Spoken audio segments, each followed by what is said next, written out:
generating leads is difficult, but those leads are what I would generally call an MQL, a marketing qualified lead. Yep. You've then got to do work to convert them into a sales qualified lead in SQL. Right. And the reality is a lot of people don't want to do that work, or they assume that every lead that you give them should be on a plate, like it's like a dinner, ready to buy there and then. And actually business and sales doesn't work like that. Yeah.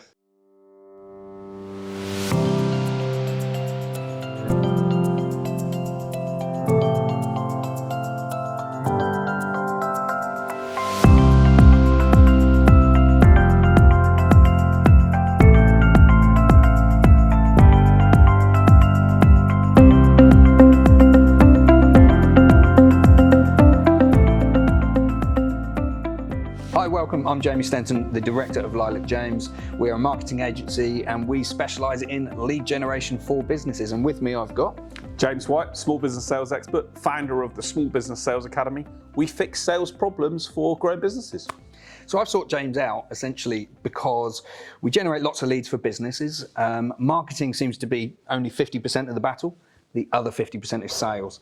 And if you're generating leads for your business and they're coming in through Facebook lead generation campaigns or Google ads, if there's no conversion off the back of that, then it's kind of pointless. You're just wasting your money paying an agency or paying for Facebook advertising spend. And we consistently find, James, that people struggle to get hold of the leads. They definitely struggle to convert them. So although they get really excited when these leads come through, and I'll send them a nice big lead list and the leads are qualified, you know, they're the right demographic, the right interests, etc. Often after that, I just find businesses really struggle. Is that something that you commonly encounter, particularly with Facebook leads? Yeah, massively, mate. I think, being honest, I think the issue is twofold. Firstly, generating leads is difficult, but those leads are what I would generally call an MQL, a marketing qualified lead. Yep. You've then got to do work to convert them into a sales qualified lead in SQL. Right. And the reality is a lot of people don't want to do that work, or they assume that every lead that you give them should be on a plate, like it's like a dinner, ready to buy there and then. And actually business and sales doesn't work like that. Yep. The buyer is still going through a journey in their mind about who you are, and you were just at the start of that journey. So what we've got to do is make sure we do the right actions at the right time to move the buyer from there through to hopefully becoming a customer. But the reality is many companies do that badly, which is why probably we're here. Yeah, well, precisely that. And so, you know, I was hoping from this video, we'll be able to show it to some of the clients so they can actually develop themselves, develop their sales teams. One thing that I find is companies report back that some of the leads don't answer the phone, don't reply to emails, and sometimes when they do get hold of people, they're not in that place to buy. They're finding that the inquiries can be tentative. And I think that's normal when you're doing cold audience leads, when we're sort of running the marketing campaigns to cold audiences. And when they're on remarketing audience, they're generally a little bit better, a little bit further down that process. But what are the sort of biggest mistakes that you see people make when they sort of very first engage with that lead? Yeah, it's a great point, mate. And I guess there's a number of mistakes that we see, but the biggest one I see generally is the assumption that that lead is ready to go. And if you think about the process, I always think when you go through the process from a buyer's perspective, they're on social media, they're scrolling on their phone, maybe they're sitting, you know, on the bus, maybe they're literally on a tube, maybe they're literally at home in the evening and they're just flicking through social media, and they see something that attracts them, right? Because you guys are great at doing the marketing, you're great at being able to, you know, and I always say people only buy from a problem or desire. You've put something out there that makes them go, okay, that's interesting. They click something that then takes them off to another page, which then makes them go, okay, I'm interested in that. Okay, they're interested. You've created their awareness and attention around something. But absolutely, is there more work to do to then move that person through the funnel? Yes, there is. The buying process we all go through as human beings is we have this sense of, well, actually, who are these people and who are they and what do they do and they're saying they can solve my problem, but can they? And actually, where are they based and who are they and et cetera, and all these buying processes that go on. And so the worst thing that I see a lot of companies do in this situation, it's a bit like, and the best analogy I can give you is, remember when you and I were dating, we're married men now, but when we were dating, it's a bit like seeing someone across the end of a bar looking at you and thinking, oh my God, that's it, I'm definitely going to marry that person. Yeah, absolutely. Well, hold up a sec here. No. They might be looking somewhere behind you. Yeah. Right? The reality is they could be. Exactly. But the point being is we have to be able to still engage and nurture the relationship in order to be able to move that conversation hopefully forward into something that is a relationship. But most businesses that I see that opportunity and go bang, straight in. And there's a great phrase that I always use, desperation is a stinky perfume. And so if people are literally, as soon as they get a lead, getting on the phone to someone, I've actually had Facebook leads say to me, no, I didn't do that. Well, I know they did, because otherwise how would I have got the information? But because people don't like to be sold to, because they feel that they're going to be put under pressure, the first thing they'll want to do is actually lie and say they didn't do something. So we'll talk maybe about some of the mistakes that people make in a moment, but the key thing I always say to people is, at that stage in the process, your job is to nurture and to engage and to continue to add value to make them think, I saw Jamie Stenton's ad.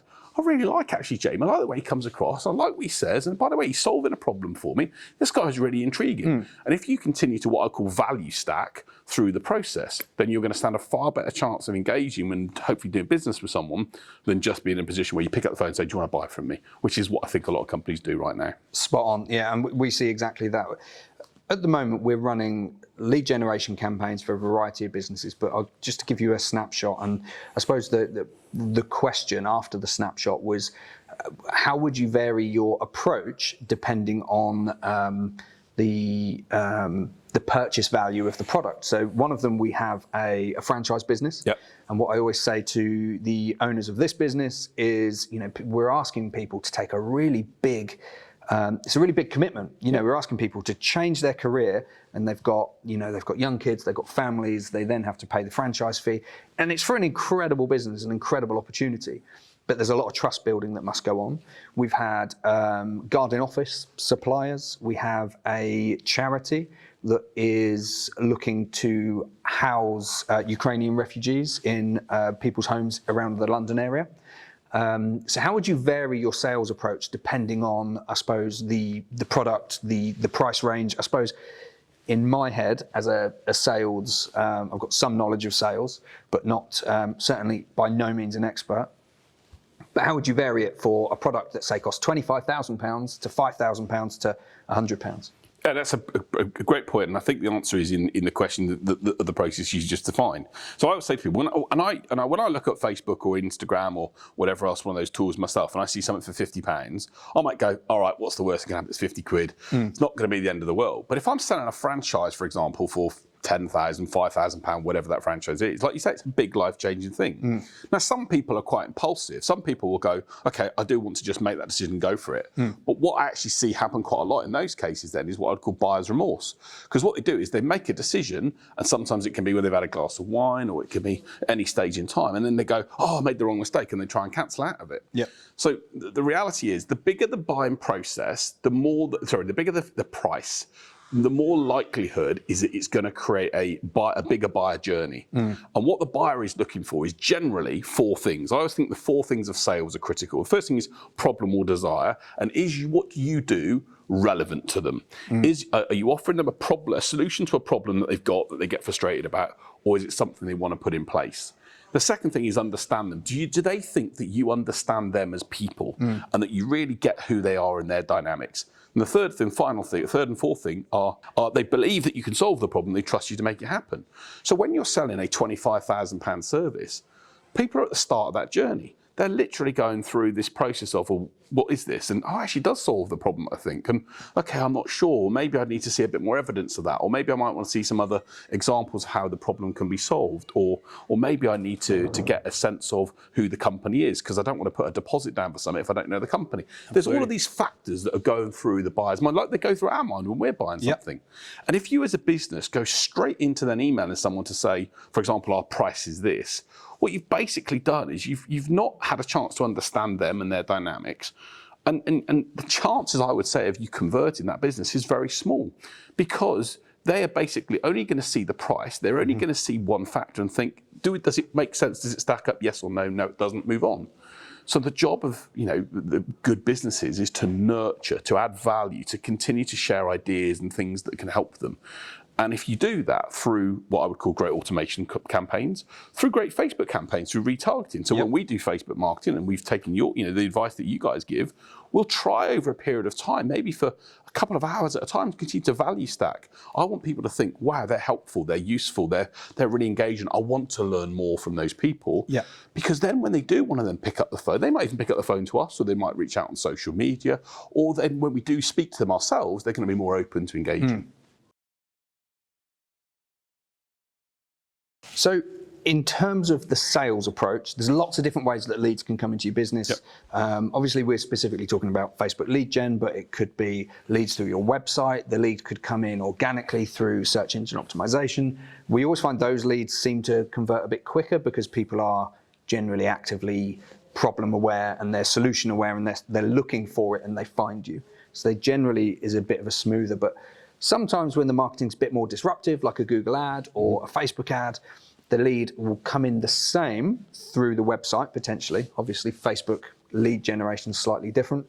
And then there's referrals, recommendations, there's a range of networking events. It goes on and on and on. So what's the difference between these types of leads in terms of how you treat them in your sales approach? Yeah, a great question. And so the honest answer is there is no one set answer, because anyone could come in from Facebook and come in from your website and both convert at the same time. And I always say to people, invariably, sales is like a 5-lane road, right? You wouldn't run across from one side to the other and try and get across that road in one go. Or to the analogy that we talked about earlier on, you wouldn't just try and go out and someone say, will you marry me on the first date? Yep. You try and go over and have a chat to them, and then buy them a drink, and then offer to have dinner and blah, blah, blah, and go from there. Now, sometimes you will find the odd exception to that, which is someone will say, yes, I saw the person, I wanted to marry them, we married, and we're happy ever after. But in most cases, you've got to build those elements up. So what I would do with a Facebook lead coming through, what I would want to then do is, that person's expressed the expression of interest, but it is nothing more than that. They might have they might have even clicked the button by mistake. They might have done it where they've literally been browsing and, it says it's social media, right? They're doing it in their social time. Yep. So they're doing it. So what I want to then do is try and validate, if you like, that information. So what I'm looking for is, can I get more views from them? Can I get them to actually see more of my content? Can I get them to download another guide or another resource or another material that I'm going to give them? Or if I have got a telephone number for them, maybe I can use even not necessarily a phone call, but maybe a WhatsApp for business or a messenger tool to be able to engage with them, just to find out, thanks ever so much for downloading our information. We're really keen to get to know you. Tell us more about what resources we can help you with. Yeah. Your goal at that early stage should still be about trying to give something.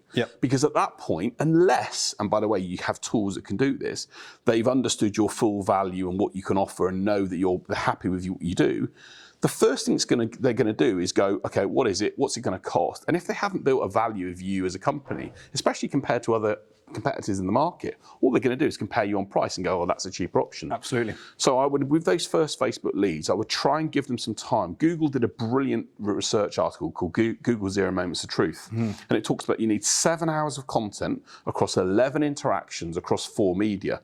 So my question to those Facebook leads you've got is, continue to sort of keep them, if you like, in a big pot. Try and give them content that warms them up. You can do clever things you guys do that can retarget videos and retarget content at those. Try and give them more exposure to your company and who you are, so that when they actually do reach out, and maybe the second or third time they reach out, you're actually saying to them, are you open to having a conversation with one of our team? And they say yes, they're more likely then to be interested. The key thing I would then say, though, is if if I said to you now, you're going to click on a button on a phone and click on a button on Facebook, and you're going to get a phone call from a salesperson 5 minutes later, what would you say to me? What would I say?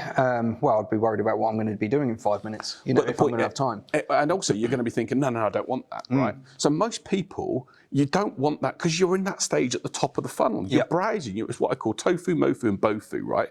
Top of the funnel. You're considering things. You're thinking about things. You would just, like I say, you might have been on a night when you were having a couple of drinks and you clicked it by accident, just have a look. If someone then jumps on my throat and tries to sell to me, I'm like, oh, back off. It turns it actually the other way.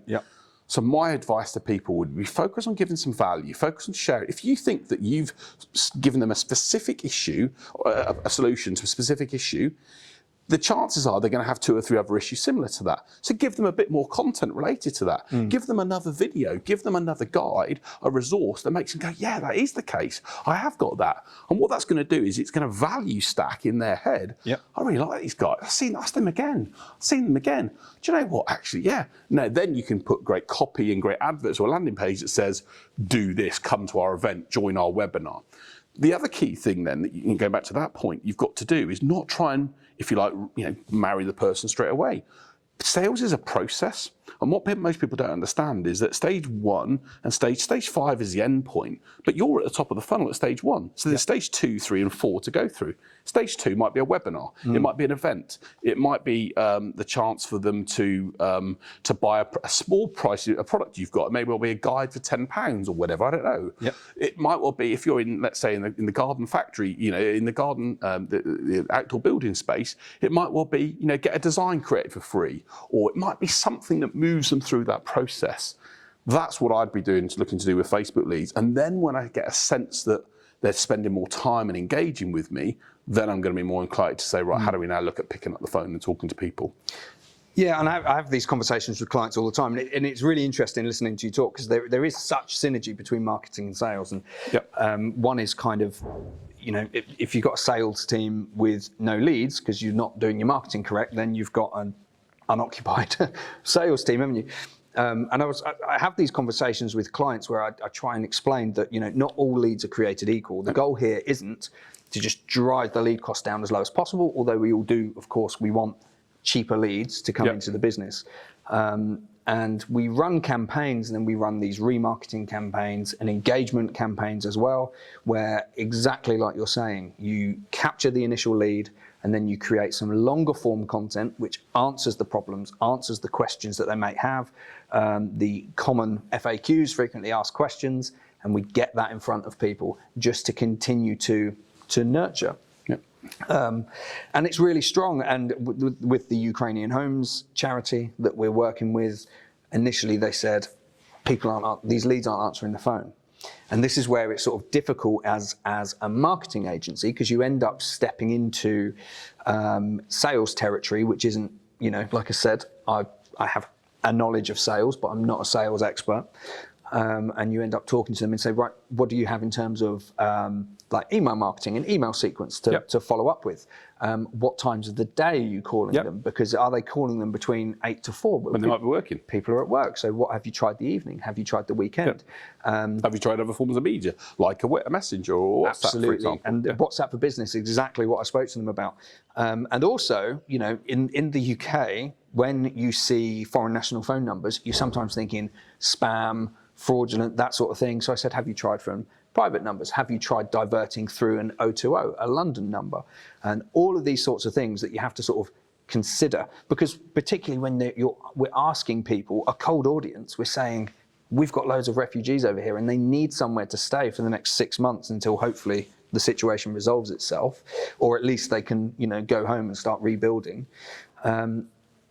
But they're going to have a lot of concerns. And just talking to these people, saying, if you pick up the phone and saying, how many can you have? When can you have them by? Chances are they're going to put the phone down. Whereas actually, if you start then sharing other videos around 3 or 4 other people that have done something similar and how rewarding it was, case studies, case studies, and building, that's what I call middle of the funnel or bottom of the funnel content might well be things such as how easy it is to get a refugee on board in your house. People have these concepts in their head, and everyone's different, right, about how things will be. And some of those times it can be difficult, it can be challenging. It can be, one of the biggest things that I say to people, why people don't buy things, is because they think it won't be the same for them. So you've got to bring it to life to them. I use this experiment when and I say this to you right now. I say to people, if I said to you, Jamie, give me £5,000 right now, and I'll turn it into £50,000 in 4 weeks' time, what would you say to me? How? And Correct. it'd be credibility, wouldn't it? Exactly. Yeah. So my point is, in sales and marketing, we're here to appeal to people, but there is a sense of cynicism that every single possible consumer has. It's human nature that our amygdala puts up our fight or flight mechanism. Yeah. So what we're doing is we're looking for that evidence. We're looking for the guarantee that what you're saying to me will come true. And that comes through when we actually see more and more people saying the same thing. That's why Trustpilot is so, big grown as Google reviews, because people see 5,000 people saying it's good. TripAdvisor, right? Yep. You see 5,000 people saying it, well, actually, it must be good. And everyone says, oh, they're fake. They're not. The reality is there is a good evidence. If you read them, you'll see it for yourself. But the point for us here is this. Those leads, they're at the top of the funnel. They're potentially interested. But statistically, okay, so we've worked with two large organisations. One was a very large telecommunications company, and one was a large city trading company. And what we found is when they generate their marketing leads, on average, only a quarter of those, so maybe 35% at best, industry averages, right, will turn into what we call sales qualified leads. Yep. The other 60-odd%, unfortunately, are just people who just weren't that position to go through the process.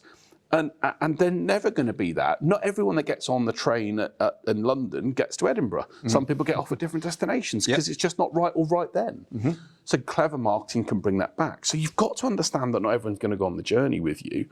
But the second point is when you do engage with them, you've got to make sure that you engage them as a human being to understand their situation. So what we did with the city company is when they picked up the phone and talked to people, the first conversation was all about the other person. Tell me a bit more about you. Tell us about your situation. What made you want to open this? What made you want to download the guide? Tell us a bit more about where you were when that happened. What prompted your interest in this? And they ask open questions, what, how, tell me more, which then open up the doors and the mind of the other person to think they're not just after their own interests. Yes. Because the challenge that people have in sales and marketing, unfortunately, is most salespeople and businesses are selfish.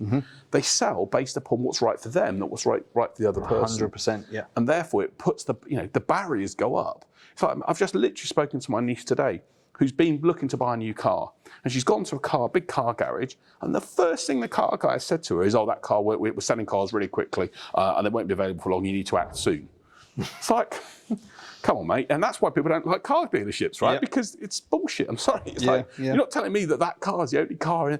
The point is they're focusing on themselves as the car salesman, not on what's right for the client. Yeah. Now, if they'd have actually said, tell us a bit more about your situation, what prompted you to come here today? Tell us about the challenges you're facing with your current car. They would open up and have a conversation. They feel like they can trust and build a rapport with that person. And then they're more likely to think, oh, well, I really like Jamie because he was the person I spoke to who wasn't interested just in himself, but was interested in us. 100%. Sales and marketing is all about what we can do for the other person. How can we solve an issue in their world? How can we make a difference for them? And when we start thinking about it like that, rather than what's right for us, better things happen. So, Jamie, you've asked me a load of questions, but I've got some questions for you because you guys experts at what you do. What are one of the challenges I see with a lot of people with Facebook marketing is that they dip their toe in and out. It's sort of like they're in and out of the water and they don't put themselves a commitment. Just tell us a little bit about how the Facebook algorithms work and what you've got to do to be able to get consistent results. Because you see a lot of people that it's as if they do the same with sales. They start with it and they do it and they say it doesn't work, and that's not the case. Yeah, I mean, it's a very deep question. So the Facebook algorithm is essentially, it puts people into buckets, and you can target people on interests, demographics, behaviors online. And you can get really highly targeted. You can also do really clever things like create an audience. So if you have an email list, you can upload that to Facebook. Yep. You can find people who look like them. But what we do is we really consider whether the ads are going towards a cold audience or a warm audience. So you can do, so we've got clients that we have a buggy supplier, national company, about 20,000 visits to their website a month. So Facebook has then lots of data to retarget people.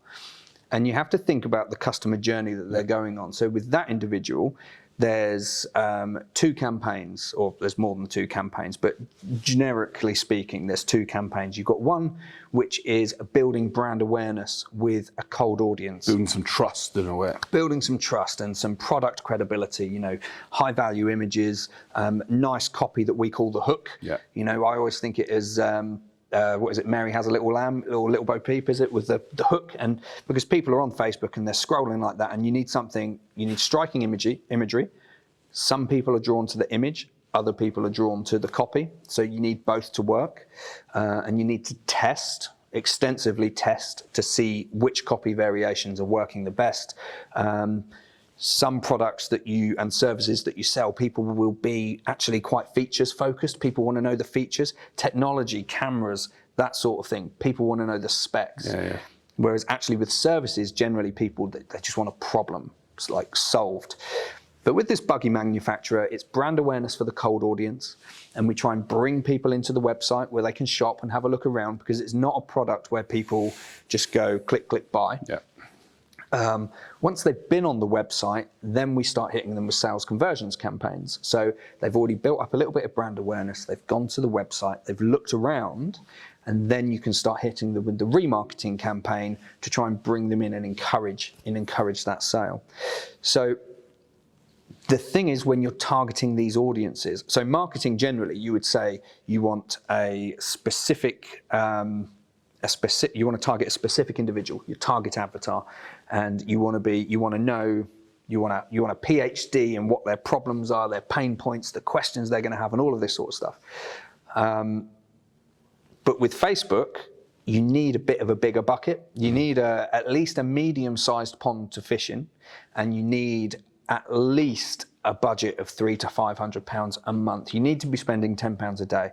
And the reason for that is the artificial intelligence that it uses, the machine learning, needs lots of data points. So you might really drill down your target market, and because you can put people in the bucket, and then you can say exclude this person, exclude that person. So and that's a great, and sorry to interrupt you, one of the things I talk to people, again, I have not the same knowledge on this stuff as you do. I say to people, if someone likes a particular type of brand, for example, let's say we work with a lot of people in the services space that like really nice, brands like Porsche and Aston Martin. Yep. If they like Porsche and Aston Martin, and then there's a certain title or a certain type of, Yes. you can target based upon that. And that's the beauty that Facebook, gives you in terms of being able to engage in that way, isn't it? Absolutely. So you can get your ads in front of the right people. But this is where the way that Facebook is a tool for marketers, for your business to market its services or products. And this is the way I try and explain to people, because people sort of say, that generally people want to really refine down and say, right, I've got an audience of 2,000 people and I want to spend £50, and just get some ads into them. And it's like, your ads are going to fail if you do that. You need an audience at least 100,000 people, I would suggest. So try and you have to think quite creatively if you do have a really specific product, as to how you can build that audience up. And then you need enough budget to spread your ads enough for Facebook to draw logical conclusions about who's doing what you want them to do. And your ads also have to be optimized for the right thing. So this is what I often see the mistake people make when businesses come to us and they're after professional Facebook management, because they're not seeing the return on investment that they would like from their ads, and they're often optimizing for the wrong thing.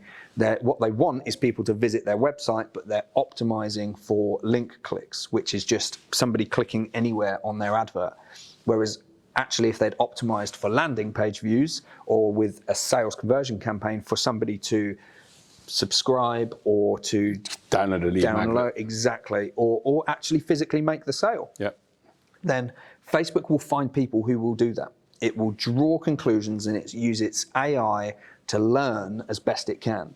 And it's not always perfect. We find with the buggy supplier, Google Ads provides cheaper cost per sale, about £9 we can get it for selling a £500 brand new buggy, so it's incredible. Good return, right? Really good return.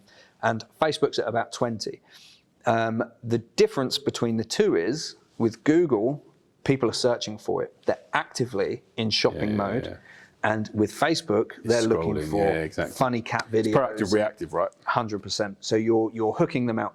So you do need to think about which channel is the right one. But Does that answer your question? It does. And just talking about Google, because I think you're right. I mean, and I always used to say to people, the difference in, like you say, 81% of anything anyone buys starts on Google, Touches right? the platform. So it's like they're typing in something, all the most obscure phrases or whatever else that they engage with, and then they get a set of results back. But I always used to say to people, and I think Facebook is pretty much the same, Google rewards relevance, right? Yes. So ultimately, if you're going to put an article or a piece of content up there that is so interesting and useful and helpful for the audience, that's why Marcus Sheridan's stuff was so great, because he put stuff up there that was like, if you're going to buy a swimming pool, you might want to consider this one, or this one, but at least this resource is the best place to go and view it. Thousands of people went there, and all it did was build trust for his brand, because it then made people go, well, he's talking about his competitors on our website. Now, if me and you said to some of our, the companies that we work with, or anyone out there, put your competitors on your website, I think we're smoking something weird, right? But the point is, the reality is it's about building trust with the user. And 100%. what they're mistaking is the fact that when you build up trust for the user, what you're doing is they're helping them make a conscious decision. And actually, if their conscious decision is, do you know what, I don't mind paying a bit more for this rather than that, because actually I see the value in it. I would say to people, if there was no need for anyone to buy anything of premium, why do people go to Waitrose? The can of beans at Waitrose is 65p compared to the can of beans at Lidl, which is probably 25p. People buy it for other reasons. People do buy other, value things in a different way. So it's about being able to tap into that and extract it, and then be able to use your marketing dollars or marketing pounds in the right way to get the rest return. Most effectively, and Facebook also goes through a refinement process. Google works a little bit different, but Facebook, you have to understand what copy works the best, what image works the best. Is it images or videos? And for the franchise business, it's always amazing. One of the first things we do in the agency is when somebody comes in, we say, can we review your existing marketing so we can draw conclusions and learn lessons. You seek to understand first. Absolutely, right? Yeah. So we want to, and then we will have a meeting. We'll present our information, and we'll say, this is what you have been doing. This is what we think worked and what didn't, and this is our recommended strategy. And when I looked at their previous marketing, they've got a full-time content creator. They produce great videos, great content. They're really socially aware, which is why, and their marketing's good, which is why they're growing so well. But the video, time and time again, which did the best on their paid Facebook advertising, was a little 6-second video, and it's a football franchise business, of one of their head coaches taking a penalty against a kid who's in this inflatable bouncy castle goal. He scores the penalty, and all these kids run on, and they're screaming and cheering and shouting, and it's just a really warm, nice video. Gives the viewer no information about the business, so they have to read the copy. But in terms of a hook, to get them to stop and read the copy, every time, top performing video. And this is in spite of the fact that they actually sit, they've got loads of good talking head stuff, loads of great content selections. We're constantly experimenting with different video types and professionally made videos, which a lot of businesses don't have. But that one works the best, and that's why you test. That's why you run them against each other, so you have their identical copy, but different adverts. And then you slowly refine what you do. And with this business, what we're now doing is we're saying, right, we're delivering you lots of cold leads, something around the region of around 400 a month. So it's it's performing really well because they have a great franchise opportunity. But then it's about, okay, well, what's the conversion rate? And then it's the sales approach, which is what we're discussing with you. And then it's about the remarketing. What content works best for remarketing? What is the cost per lead for remarketing? And at the moment, it's looking about double, but all leads aren't created equal. They would pay 10 times the lead amount if it led to a franchise owner, if it allowed them to grow their brand. And we're also working on them with some long form content, which will just be an hour webinar style, but pre-recorded, that people who are interested in them, they can have that webinar where they can explain their process, they can explain how people can build this franchise business. Build value, right? They spend an hour building value. All about that value, all this stuff that we've been discussing. And it takes time. It takes time to figure out all of this stuff and to really start fleshing out and giving detail to your funnel, because people engage differently, people buy differently. Some people, they said to me, have been really quick, and they're like, that's a great opportunity. I'm not enjoying where I'm at. Let's go. Other people, it's been like 18 months, and they've been following their content for like 18 months. And that goes back to another point I think it's really critical about an MQL to SQL, which is that if you're continuing to, if you like, share that value over time, sometimes people aren't ready to buy right now, but they might be ready to buy in time. And there was a great quote that Rick Stein, the restaurant owner, said, which was that, it's not my job, it's not my customer's job for me to remind, no, let me repeat that, I'll start that again. Click that video for the video. It's the bloopers reel start there. We're joking. He said, it's not my customer's job to remind me that I want to sell to them. Yeah. It's my job to remind them that I'm still here to do business with them. And I thought, what a brilliant quote and way of looking at it. If you continually, I've had people that have had, like you say, 18 months where I've continued to engage, continue to give value, I might have adjusted the message. So the sequence in the 8th or 9th message might say, hey, I don't want to become a pain. I don't want to become a problem in your inbox. If what I'm sharing here isn't of value, let me know and I'll delete me. Or it may well be, I say, actually, you need to, if I'm hearing that you got this and this problem, tell us if you have. But if you continue, the human nature is, if you continue to give things over time to people, it's very difficult for people not to want to reciprocate. Absolutely. So actually, by being able to give them resources and materials that make a difference for them, that help them solve the problem, they're more inclined to then come into you and work with. I get lots of people that talk to me, as you know, I have a video channel, and people come to me and say, oh, well, actually, I want to work with you. I'm like, all of the stuff you're asking for, I've covered in my video. Why do you want to work with me? Oh, well, I want to get it done face to face. Yeah. So people have also this assumption that if they put content out there and they put materials out there, that people won't buy from them. It's not the case. They want to buy the service because they actually feel like they can see it and trust it and believe it. 100%. So James, what are your 3 biggest tips for how a business should convert a lead from Facebook? Brilliant. Okay, so I'll try and make this really sharp and snappy. As we know, videos are, people have got limited time. So point number 1, don't assume.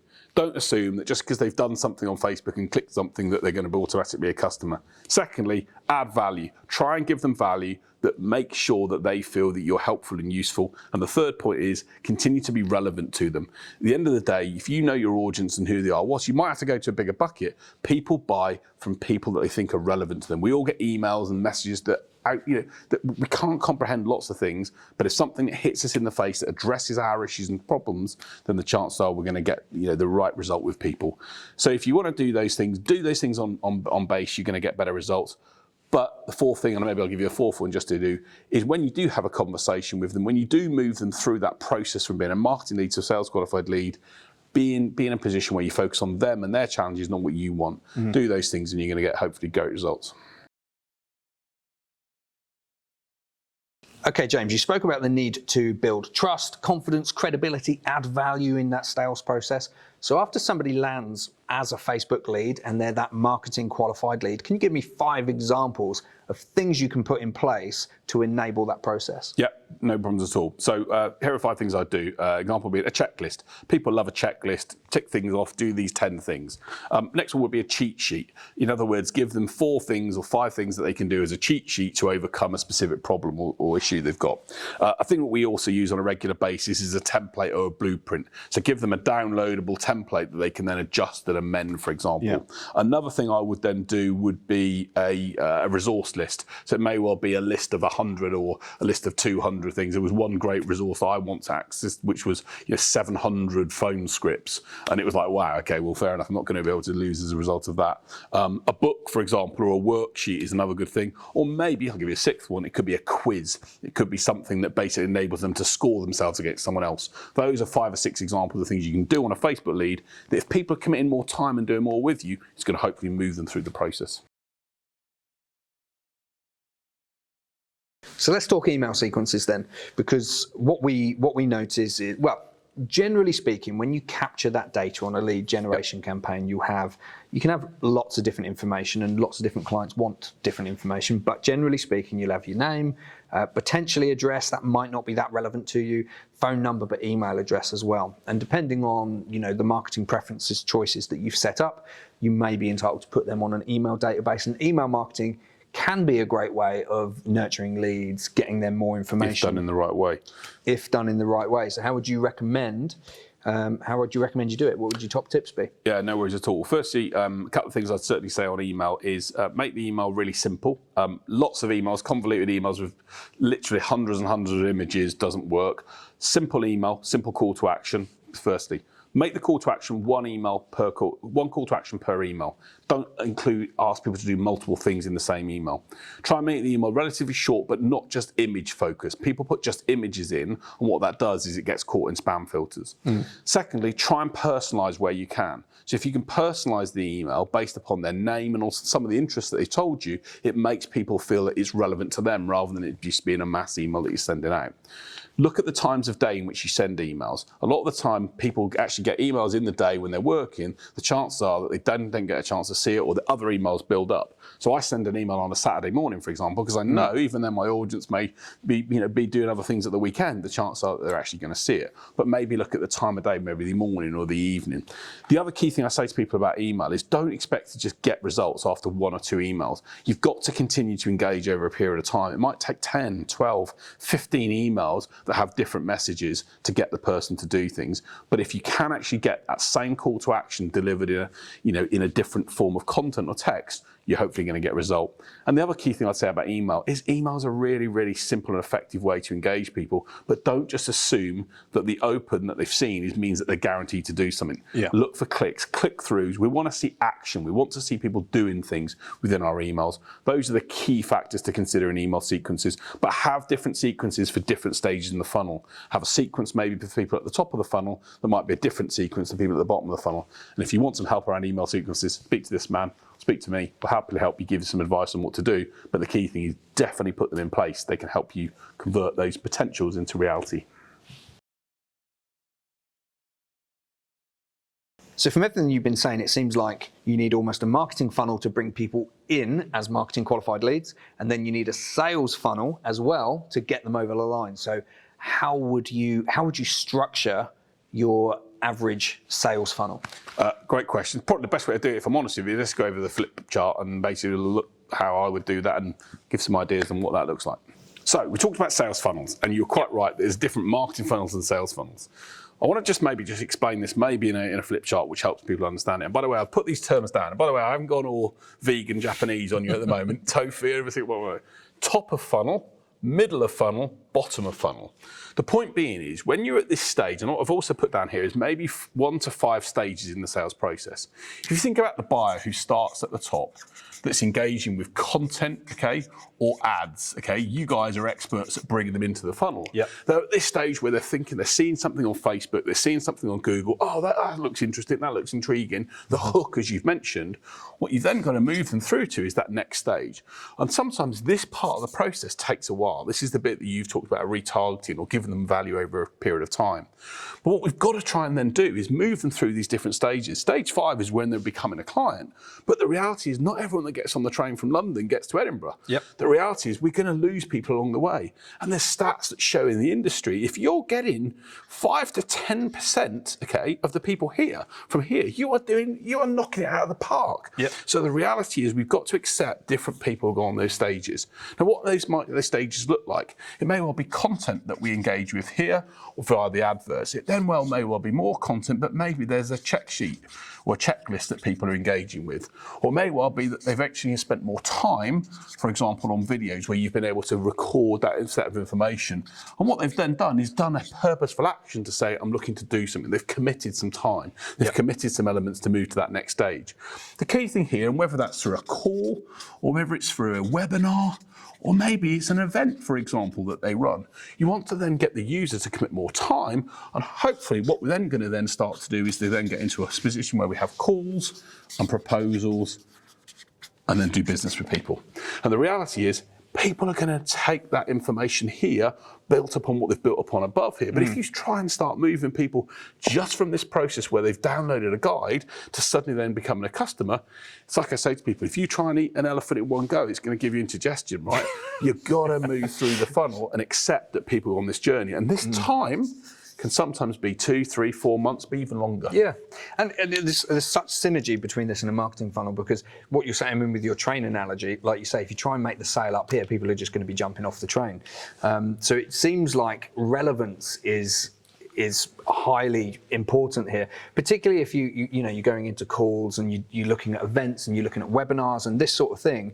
If it's not relevant to the problems that they're facing and it's perceived as too much of a sales pitch, they're off the train. They're off the train. Exactly. And the best thing they can do and work with you is go through something called a buyer journey. I always talk through people about the buyer journey.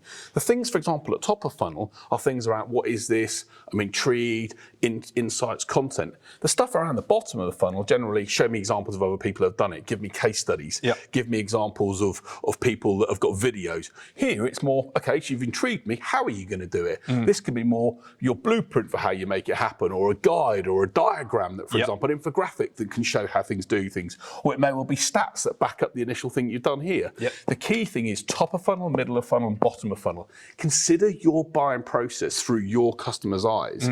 Don't just see it from you as the person selling something. Would you literally, the people we've talked about, they're selling £15,000, £20,000 services. Would you go and buy a £15,000, £20,000 service just off the bat? Yeah, no, absolutely you're going to not. go on a journey. Accept that your buyers go on a journey, and if you do that, you can generate fantastic amounts of leads at Facebook. But there's no point if you then don't get them through to the other end. So we've put a lot of stuff on the notepad here, but if you want a copy of this, reach out to Jamie, get in contact with Jamie, and there's actually a checklist and a cheat sheet we can give you on a sales funnel that will give you completely free of charge. There you go, there's our lead magnet and engagement with you that we can use that goes through that whole funnel. We can give that to people, right? There's a resource that we can give people to help them put in place the right things they need to do, and even the types of content to use at this point. So just get in contact with Jamie, we'll put a comment in the section below and we'll send you that for free. So it's been great to chat through all this stuff, but I think we should give the viewers, and hopefully those that have watched it, enjoyed it, if you have, let us know in the comment section below. I think we should give them a challenge. And I think you're a marketing expert and you can fix marketing problems for people. We're sales experts and we fix sales problems. So I'm going to challenge you. If you've got a marketing problem or a sales problem and you're thinking, oh, these guys think they know it all from their nice chairs in a nice room, challenge us. Challenge us. We will happily give you our time. We'll give some, we will jump on a call if we have to. I've done this with other people. Tell us the problem that you've got, whether it's a sales problem or a marketing problem, and between myself and Jamie, we will give some time up for you to get the answers that you need to help you and your business grow. We're not going to add you into our database. We're not going to add you into our lead. Our whole focus is about trying to serve and help great businesses get great results. So we challenge you. If you've got a sales problem or a marketing problem, you're thinking, that's getting on my nerves, I want to solve it, challenge us. Okay, guys, so I hope that helps. We sought out one of the UK's leading sales conversion experts for small and medium businesses. Loads of content, loads of value in there. If you have any questions, then you can reach out to me, jamie@lilacjames.com, and I will drop James's details. So if you have any sales questions, we will do more of this together, but if you've got any questions, then let us know, and we'll be happy to answer them.